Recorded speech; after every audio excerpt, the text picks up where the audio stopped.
Hola a todos, esperando que se encuentren muy bien. Y este es el primer capítulo de una serie que estaré mostrándoles. Es sobre un tema muy importante que llevo tiempo estudiando y este es un momento fundamental por el cual estamos pasando como humanidad, donde creo que es imprescindible exponerlo. Este tema es sobre la reconfiguración alimentaria y los patrones de consumo que hay en Latinoamérica y particularmente en México.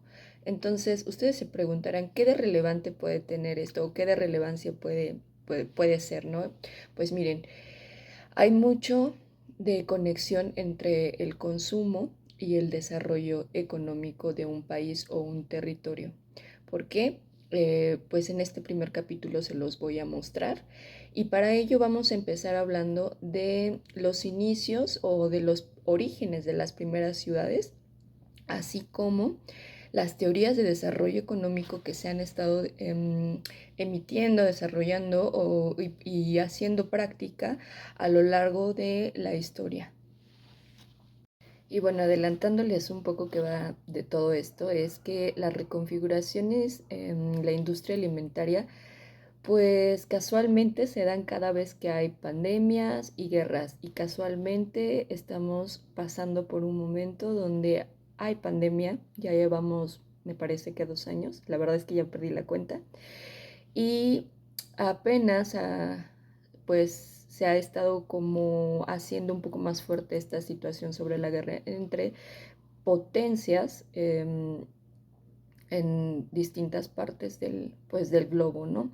Entonces, bueno, para empezar, quiero contarles que nosotros como seres humanos sentimos mucha curiosidad por conocer nuestros orígenes. Entonces, dado a ello, tenemos esa curiosidad por indagar de dónde salieron las primeras ciudades, ¿no? De podernos explicar cómo es que en la antigüedad pues se comercializaba, se consumía, se hacían compras, cómo eran las estructuras sociales y de gobierno, ¿no? Bueno, pues cuentan los historiadores en sus investigaciones que aproximadamente 800 años antes de la aparición de Cristo en la historia, fue que se encontraron los primeros vestigios de las primeras civilizaciones antiguas, de las primeras grandes ciudades como lo fueron Babilonia, Sumeria, y bueno, pues entre otras conocidas como la civilización egipcia también. Entonces, en estas ciudades primitivas o primigenias, la manera en que el desarrollo se podía observar era a través de la arquitectura, de sus oficios y también de las artes. Y bueno, pues quizá hablar de ciudades súper antiguas de hace mucho tiempo, pues de repente se nos hace demasiado lejos para poder conectarlas con el presente, pero sin embargo, actividades tan comunes como eran el mérito militar, la distinción de las clases sociales, las festividades públicas, la clase artesanal, um, la charlatanería, por ejemplo, entre otras, ya vaticinaban 5000 años antes la sociedad contemporánea. Entonces, pues es una locura porque podríamos pensar que era bastante, pues, distinto, ¿no? Pero muchas de las actividades sociales de aquel entonces siguen vigentes al día de hoy. Aunque claro, ¿no? También había, pues, hay sus choques culturales. Por ejemplo, en aquel entonces las actividades a las que se dedicaban las personas pues no requerían de gran esfuerzo ni de máquinas ni tampoco de tecnología. Más que nada pues toda la actividad se basaba en energía, en la energía humana.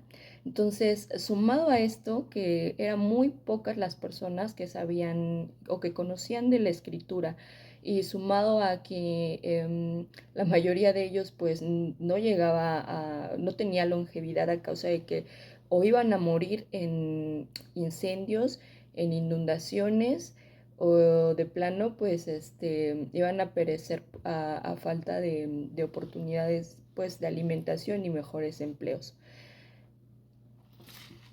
Y claro, también olvidaba mencionar que estas personas pues fallecían a causa de las epidemias. Y bueno, pues no tenemos la certeza de cómo haya sido realmente la estructura económica de estas ciudades, pero fuere cuales hayan sido, no cabe duda que estas ciudades no se podían sostener por sí solas, así que requerían del sustento de otras colonias, de una red de colonias o de personas que les abastecían. Entonces, esto nos lleva a pensar que desde ese entonces era muy importante el fortalecimiento de las ciudades con la ayuda de las comunidades alrededor. No le basta la naturaleza simplemente para subsistir. Entonces ahora depende del consumo de productos que no precisamente son generados por el esfuerzo de ellos, sino de otros. Entonces esto sucedía en ciudades como Jericó, en Sumeria, y también sigue sucediendo en ciudades contemporáneas a hoy, como lo fueron en algún momento Grecia y como lo sigue siendo, por ejemplo, Nueva York. México, ¿no? Ahí tenemos el caso. La Ciudad de México, pues no se basta ella misma con los recursos que tiene. Ocupa del trabajo y del esfuerzo de otras comunidades y de otras ciudades circundantes para formar una economía sostenible, sustentable, que pueda permanecer durante el tiempo.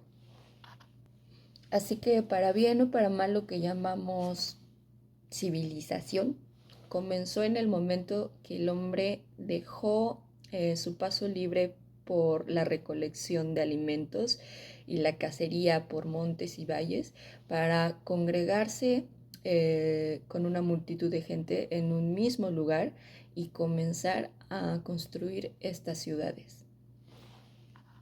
De manera que entonces el hombre pasa de ser nómada a sedentario. Y bueno, pues si esto lo vamos a basar en la ciencia, los arqueólogos proponen la teoría de que si las grandes civilizaciones empezaron a florecer antes de que la escritura surgiera, entonces seguramente esto se debió a que el hombre se convirtió en sedentario. ¿Y cómo es que el hombre se convierte en sedentario? Pues en la teoría dice que seguramente fue cuando ellos descubren la agricultura, el cultivo de plantas y también la crianza pues, de los animales. Entonces supone que todo este conjunto de cosas pues le iban a restar o le iban, más bien no a restar, a su tiempo iba a ser más óptimo si aprendían a controlar la producción de los alimentos y de los animales en lugar de estar segregados recolectando alimentos con largas caminatas y recorriendo valles y montes para buscar, para cazar animales. Entonces, cuando el hombre logra controlar esto, cuando logra descubrir la agricultura, cuando comienza a construir este pequeño sistema, entonces esto le trae beneficios para una longevidad en la vida y también le procura el alimento a las personas más vulnerables. Imagínense, ¿no? Pues personas que estaban enfermas o que tenían algún padecimiento que no podían estarse moviendo de sitio en sitio para poder alimentarse, pues era bastante complicado para ellos y pues de alguna manera los demás tenían que sobrevivir y ellos se quedaban, ¿no? Entonces podemos decir que con esto también comienza esa empatía. De este modo, pues la agricultura, la ganadería y la vida sedentaria le proporcionan a la humanidad tener disposición de alimentos en un mismo lugar. Y esta es la primera revolución de producción alimentaria. Como acto seguido, esta seguridad alimentaria le trajo a la humanidad el poder coadyuvó a la humanidad a hacer más longeva su vida. En este sentido, pues la disposición de los alimentos ayudó a que las mujeres en edad fértil vivieran más y con esto hubo más oportunidad de que los embarazos se dieran y en consecuencia de ello, pues la población creció. Entonces, según los especialistas, esto debió de haberle requerido al hombre de aquel entonces una planificación mucho más específica, con más, pues que le requería de más intelecto, ¿no? Así que de este modo ellos suponen que nace la escritura y es, bueno, más bien me regreso un poco. A consecuencia de esto, las estructuras, tanto políticas como sociales, se convierten en algo más complejo y entonces ahora sí, como a posterior de eso, surge la escritura. Entonces, como la organización se vuelve más compleja, surge la escritura, entonces surge el comercio, surge la música, surgen las matemáticas, surge la arquitectura, surgen los grandes imperios y las grandes urbes.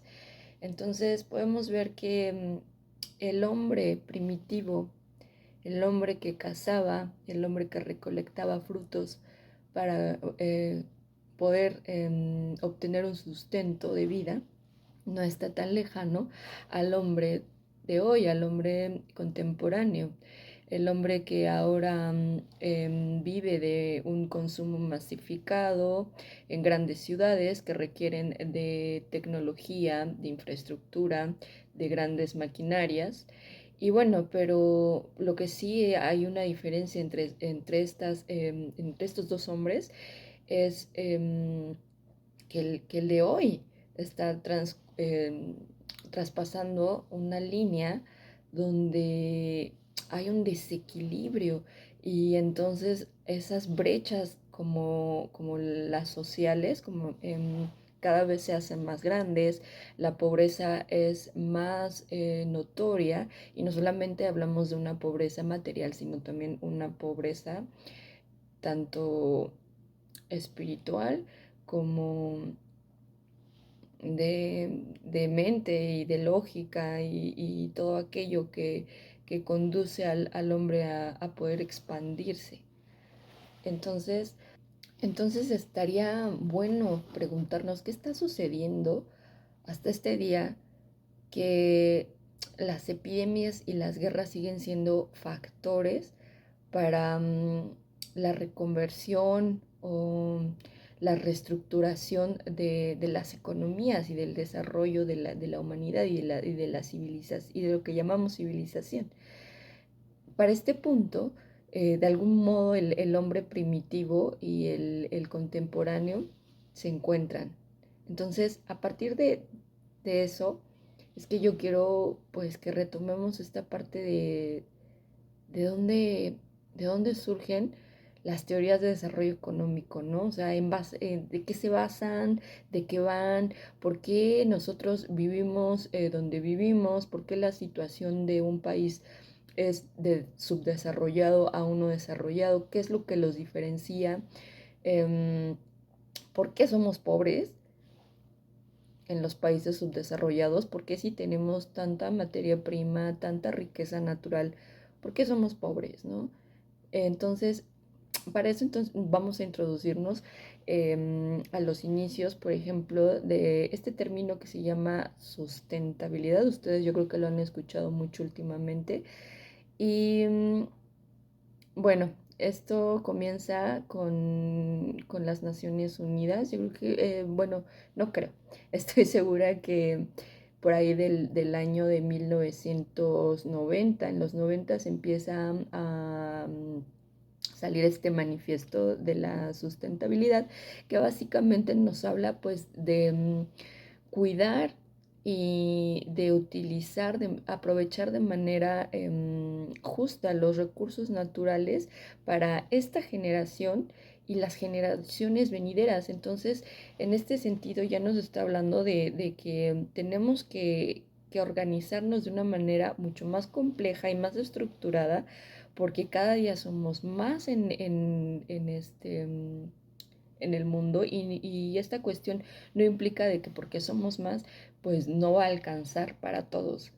Por lo contrario, porque digo, si ya estamos en un punto donde hay más tecnología, donde hay más maquinaria, donde hay mucho más recursos y herramientas para que todos podamos tener una vida digna, entonces, ¿qué es lo que sucede? ¿Por qué no la hay, no? Y veamos cómo este término de la sustentabilidad, pues va a venir a reorganizar otra vez las cosas. Entonces, ahorita estamos en un punto donde hay una recesión económica, donde todavía la pandemia no se ha ido y seguimos viviendo las consecuencias, todo ahorita está bajando lentamente y al parecer la aparición de la Agenda 2030, que es la que nos está pues, digamos, como proponiendo como solución los 17 Objetivos de Desarrollo Sustentable y Sostenible. Entonces, ¿qué tan viable puede ser esto, no? Vamos a revisarlo. Entonces, ya con esta comprensión, la sustentabilidad básicamente trata de hacer un manejo de los recursos de manera justa, a modo que nos provea sustento durante el tiempo, tanto a esta generación como a las venideras, sin provocar un desequilibrio natural. Entonces, en base a ello y a las ciencias económicas, para que un territorio desarrolle un bienestar económico, es necesario investigar las opiniones de las familias que habitan un determinado territorio. ¿Por qué? Porque son ellas las que participan directamente en esta dinámica de consumo, de producción, de compra.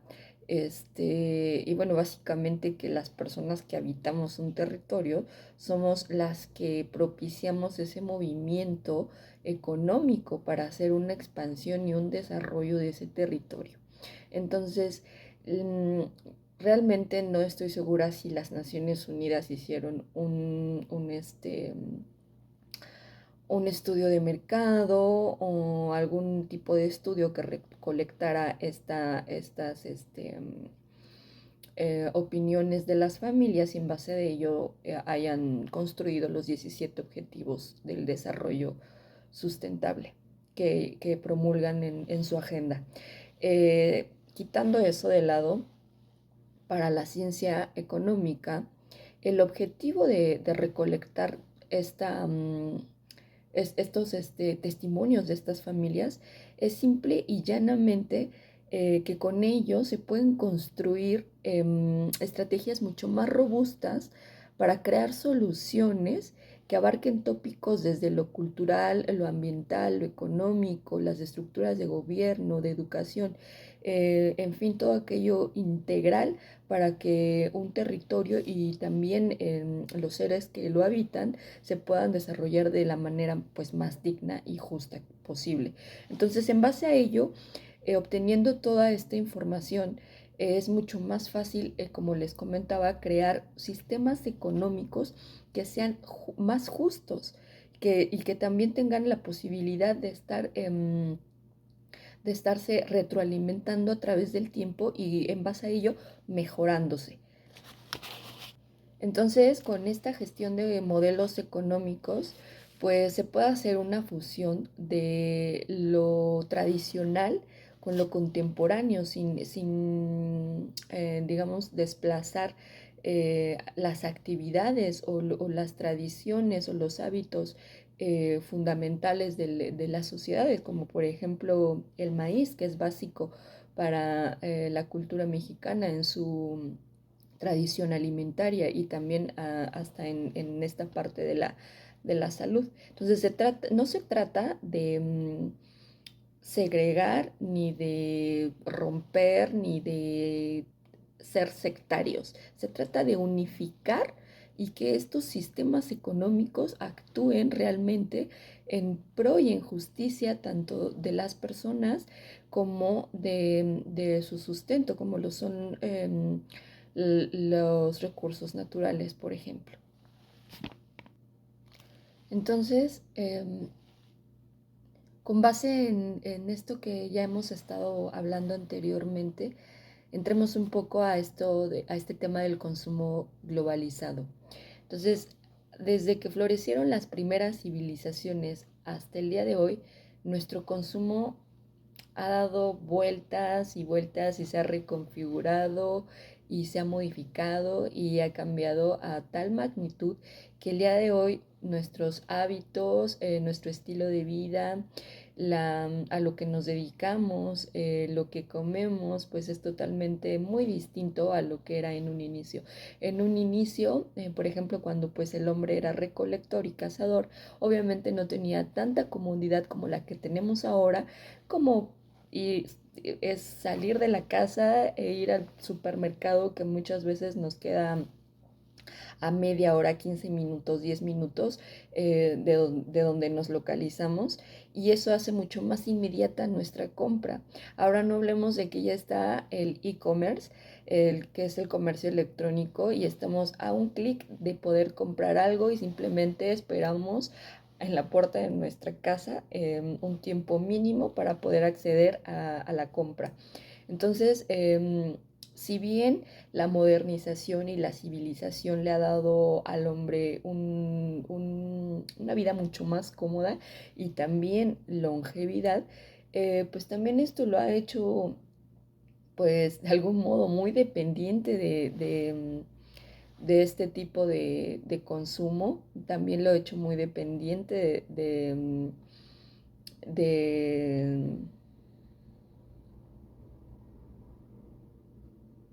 bueno, lo ha hecho esforzarse muchísimo menos, tanto intelectualmente como físicamente, para obtener un alimento, porque ahora con la inmediatez en la que obtenemos todo, y no solamente estamos hablando del consumo de alimentos, sino también hasta de bienes y de servicios, hasta como de entretenimiento, pues de alguna manera ha alejado mucho al hombre de la realidad. ¿Y a qué me refiero con esto? A que hemos perdido el sentido del valor, el verdadero valor de las cosas. Entonces, ahora el hombre tiene una visión muy utópica de lo que es el desarrollo. Entonces, en este caso, he encontrado a muchas personas, incluyéndome yo en algún momento, que creía que pues todo era el dinero, ¿no? Entonces que toda la riqueza era básicamente lo material, el dinero y los objetos y las cosas, ¿no? Entonces esto lleva a que nosotros nos cerremos de ojos y ni siquiera nos estemos dando cuenta de dónde provienen las cosas, de dónde salieron y por qué cuestan lo que cuestan, ¿no? Porque yo estoy pagando tal cantidad por cierto producto. Entonces, y sobre todo de dónde viene, ¿no? A esto nos lleva a retomar esta parte de que las cosas tienen un origen de las materias primas. O sea, toda riqueza, todo bien, todo servicio tiene su origen de las materias primas y el recurso natural.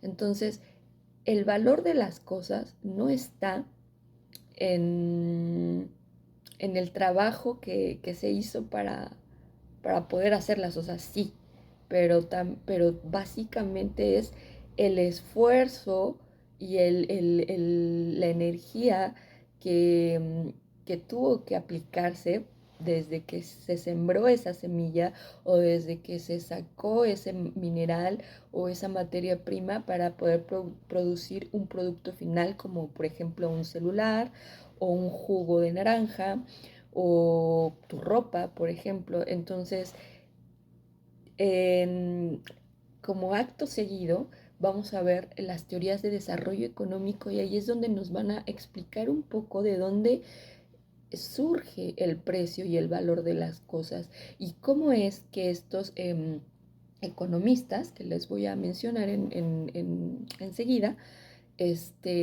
proponen el cómo las naciones van a producir su riqueza, ¿no? En qué factores lo van a determinar y entonces es cuando uno empieza a vislumbrar cómo realmente es que el sistema económico funciona.